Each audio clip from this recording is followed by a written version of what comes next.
Hi there! I own a lot of games that I've never played.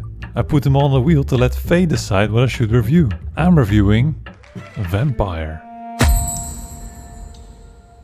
I've never understood the appeal of vampires. I've always thought they were kinda lame, with their pointy teeth and awkwardness. Maybe it's because I've never watched Twilight? Nope, that was not it. Let's talk about the video game. London, 1918. The Spanish flu is going viral. You play as an Olivier Giroud lookalike called Dr. Jonathan Reed, who has just been turned into a vampire. He can't control his bloodlust and accidentally kills his sister. Afterwards, he truly seems devastated.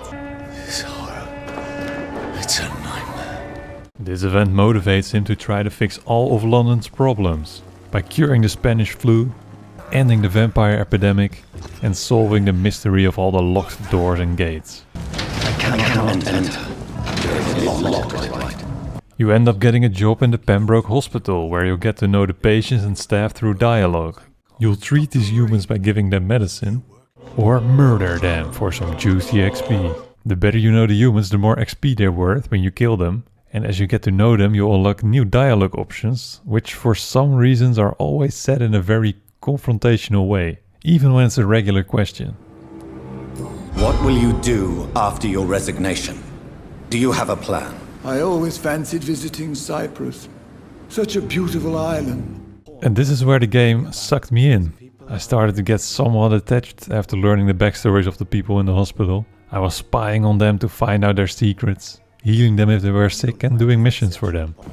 These missions often require you to go into the city to do some combat, which you could call Souls-like with a little bit of vampire sprinkled on top.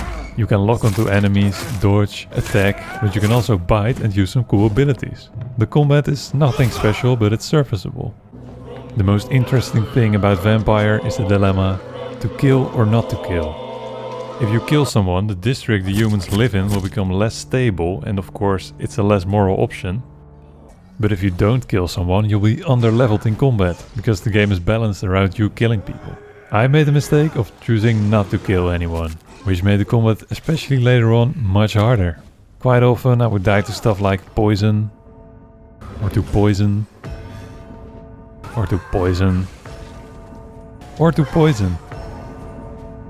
Letting all the humans live was definitely not worth it.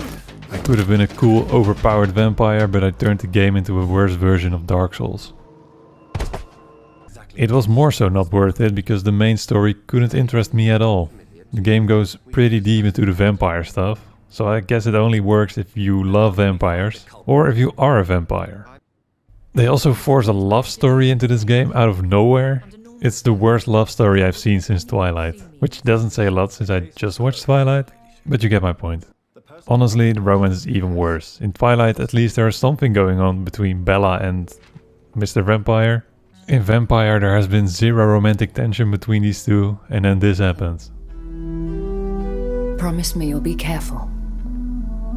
Of course. But why the fear in your voice?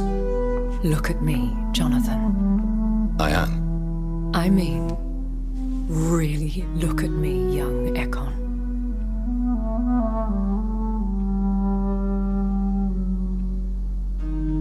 We may be deceptive by nature, but this heart of mine has always told the truth.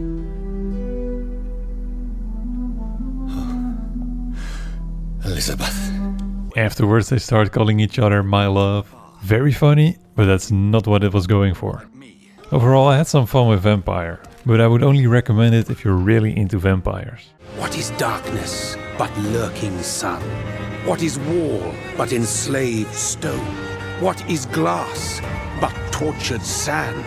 What is song but a call to arms? What is hate but jilted love? What is a review but an unasked opinion?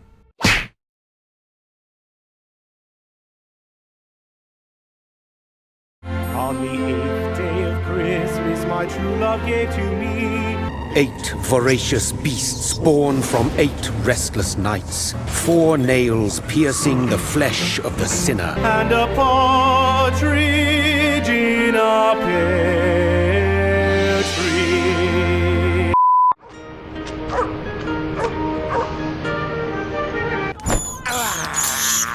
I have this thirst for blood.